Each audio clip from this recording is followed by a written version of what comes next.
Olá, sejam bem-vindos a mais uma videoaula sobre Físico-Química 1. Nosso assunto de hoje é termodinâmica. Os tópicos a serem abordados são estado padrão dos elementos químicos, entalpia de formação e de combustão e a lei de Hess. Ao término desta aula, você deverá ser capaz de prever a variação da energia em uma reação química, entender os conceitos de entalpia de formação e de combustão e aplicar a lei de Hess no estudo energético de reações químicas. Então, primeiro, vamos entender um pouquinho o conceito do estado padrão de formação das substâncias. Então, todo elemento químico, no seu estado mais comum, no seu estado mais elementar, a uma temperatura de 25 graus Celsius e 1 atmosfera, essas condições são condições estabelecidas como padrão. Então, o elemento químico ou a substância química, no seu estado elementar, nessas condições de temperatura e pressão, 25 graus Celsius e 1 atmosfera, é considerado que ela tem entalpia zero. Todas as substâncias simples terão entalpia zero. Então, olhando aqui nos nossos exemplos, são colocados aqui duas situações de dois elementos diferentes. Então, por exemplo, o carbono ele é encontrado na natureza, na sua forma mais elementar, na forma de grafite. Então, o estado padrão de energia dele a 25 graus Celsius e 1 atmosfera é considerado entalpia zero. E o diamante, que é uma outra forma que o carbono é encontrado na natureza, é uma forma um pouco mais rara do que o grafite, não é a forma elementar, ele tem um nível de entalpia de 1,9. Então, se comparado com o estado padrão do carbono do carbono na forma de grafite para a forma diamante, existe uma variação de entalpia aí no caso de 1,9 kJ. Um outro exemplo é do oxigênio. O oxigênio, o gás oxigênio, O2, a forma mais comum, mais elementar, a 25 graus Celsius e 1 atmosfera é considerado nível de energia zero, uma substância simples, entalpia zero. O ozônio, que é uma forma de uma outra combinação de átomos de oxigênio, o gás oxigênio que nós respiramos é o O2, o ozônio é o O3, é uma combinação de 3 átomos de oxigênio. Nessa forma, ele tem uma entalpia padrão de 142,1 kJ. E se quisermos oxigênio atômico, ou seja, pegar uma molécula de oxigênio O2 e separá-las em 2 átomos de oxigênio, esse átomo de oxigênio separado vai ter um nível de entalpia de 249,1 kJ. Okay?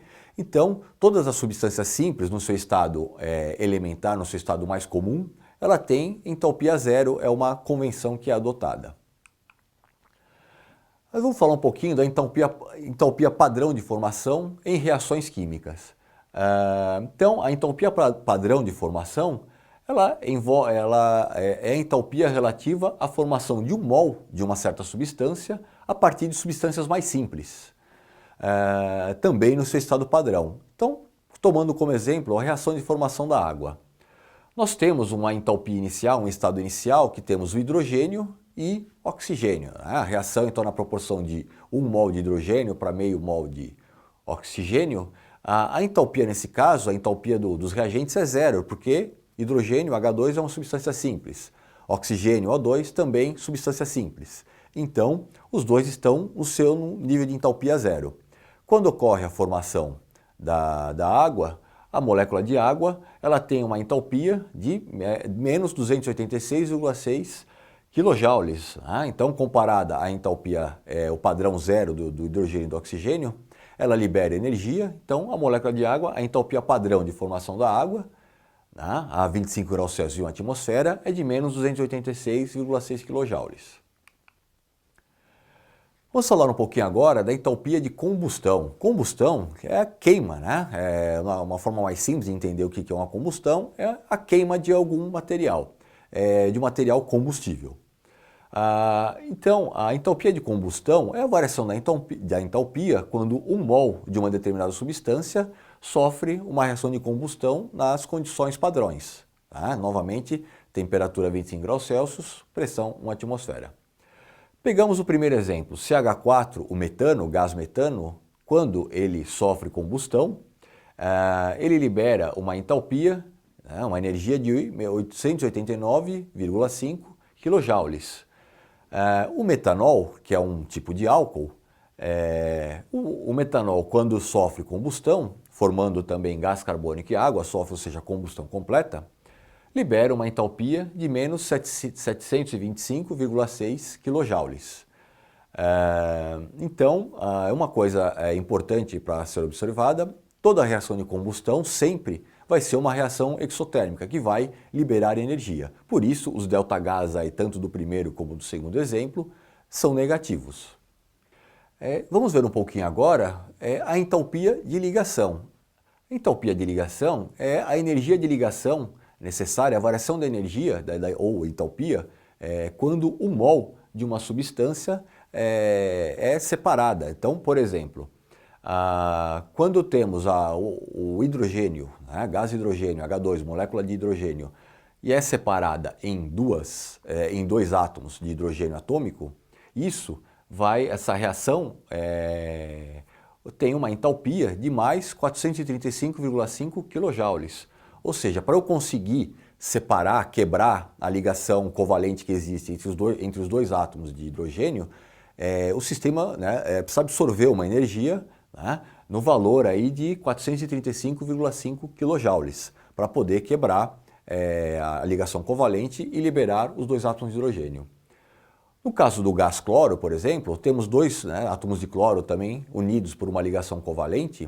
Para quebrarmos essa ligação covalente e formarmos dois átomos de cloro elementar, nós precisamos que o sistema absorva uma entalpia, uma energia de 242 kJ. Tá? Então, sempre que um elemento químico, ligações químicas, né, no caso, precisam ser quebradas, é necessário a absorção de energia. Tá? Então, sempre, todas as quebras de ligações químicas sempre são fenômenos endotérmicos, que absorvem energia. Tá? Então, para quebrar uma ligação química entre dois componentes, sempre é necessário uma absorção de energia que consiga quebrar essa ligação. Vamos falar um pouquinho da lei de Hess agora. A lei de Hess, ela estuda a variação da entalpia numa reação química. E a lei de Hess diz para a gente que o que importa são só os estados final e inicial do processo. O que acontece, né, entre o estado final e entre o estado inicial e o estado final não importa. Né? A variação da entalpia ela só vai ser relevante entre o início e o fim, do início e no fim da reação química. Então vamos pegar aqui, vamos discutir alguns exemplos. Então vamos verificar o que acontece no caso da reação de conversão do carbono em dióxido de carbono, ou seja, a combustão do carbono na sua forma elementar, né, como carbono na forma de grafite. Quando ele sofre a oxidação, ele vira CO2, a oxidação, ou no caso uma combustão, é uma reação exotérmica que libera menos 393,3 kJ. Então, vamos dizer que essa é a reação principal, reação direta. Essa reação principal, essa reação direta, na verdade, ela pode ser dividida em duas reações intermediárias. Nós podemos dizer, por exemplo, que o grafite ele reagiu com apenas meia molécula, metade de oxigênio, né, uma reação de 1 para meio, e forma, ao invés de formar CO2, dióxido de carbono, forma o CO, que é o monóxido de carbono. Nesse caso, temos uma entalpia de menos 110,3 kJ. E esse CO formado, o monóxido de carbono, pode reagir com mais meio mol de oxigênio e formar finalmente o CO2. E nesse caso teremos uma entalpia de menos 283 kJ. Então o que acontece? Se somarmos as entalpias parciais, ΔH1 e ΔH2, nós teremos o valor ΔH total, é o mesmo valor da entalpia da reação total, da reação global da conversão do carbono em dióxido de carbono. Okay? Então, uma reação química principal ela pode ser subdividida em reações semi-reações, reações parciais, e a soma das entalpias dessas reações parciais vai ser o valor ser exatamente o mesmo da entalpia da reação global. Graficamente, nós podemos verificar aí o que acontece. Então, no estado inicial, a entalpia inicial, temos lá grafite, carbono na forma de grafite, mais oxigênio na sua forma elementar. A primeira setinha maior, ΔH total, indica para a gente a entalpia, o estado final, a entalpia, depois aí da formação de CO2. Mas se olharmos os estados, as outras duas setinhas menores, o ΔH1 indica justamente para a entalpia da reação de conversão de carbono em monóxido de carbono, tá? E depois o ΔH2 é a entalpia da formação da conversão de CO em CO2. Então, acho que no gráfico aqui fica até mais simples de entender, tá? Se somarmos as duas setinhas menores, tá? Vai ser igual à setinha maior. Essas setinhas indicam para a gente os valores, né, os ΔHs de cada reação. A maior da reação total e as menores das reações parciais. Tá? Outro detalhe interessante da lei de Hess é que as equações termoquímicas, tá, essas reações químicas mais os valores das entalpias, elas podem ser tratadas como equações matemáticas. Né? As operações matemáticas que nós realizamos nas equações matemáticas podem ser aplicadas para as equações termoquímicas. Então, vamos tomar como exemplo para a reação, novamente, do carbono, a conversão do carbono em CO2. A primeira reação parcial, então o carbono sendo convertido a monóxido de carbono, e a segunda reação, a conversão do monóxido de carbono em dióxido de carbono, se nós somarmos a primeira linha com a segunda, nós teremos no final a reação global. O que vai acontecer? O C, grafite, na primeira linha, na primeira reação, ele vai direto, aparece no estado final. Tá? Nós temos meio mol de oxigênio na primeira linha, meio mol de oxigênio na segunda linha. Somando meio mol da primeira linha com meio mol da segunda linha de oxigênio, teremos 1 mol de oxigênio na reação global. O monóxido de carbono, na primeira linha, ele aparece no lado dos produtos. Na segunda linha, ele aparece no lado dos reagentes. Nós podemos cancelar um com o outro, como se fosse realmente o quê? Uma equação matemática. Então, nós cancelamos os dois COs, né, as duas, onde aparece o monóxido de carbono. Então, o que sobra? Do lado dos produtos, sobra o CO2 da segunda reação. Então, a reação global, na terceira linha, ela é uma soma da primeira e da segunda reação. Inclusive, o próprio valor da entalpia também, né? O ΔH total é a soma de ΔH1 mais ΔH2. Uma outra situação interessante da lei de Hess é que se nós invertermos o sentido da reação química, o valor da entalpia também será invertido. Então, por exemplo, a reação de conversão do grafite em monóxido de carbono é uma reação exotérmica, que libera menos 110,3 kJ.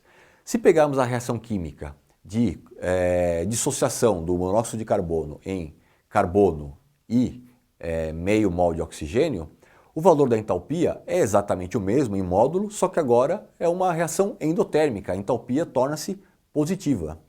Okay? Então, é uma regrinha também aí bastante utilizada na lei de Hess, que né, quando nós invertemos o sentido da reação química, a entalpia também, o valor permanece o mesmo, só que muda de sinal. Se no primeiro momento era uma reação exotérmica, a hora que invertemos o sentido dos reagentes dos produtos, essa reação exotérmica passa a ser uma reação endotérmica.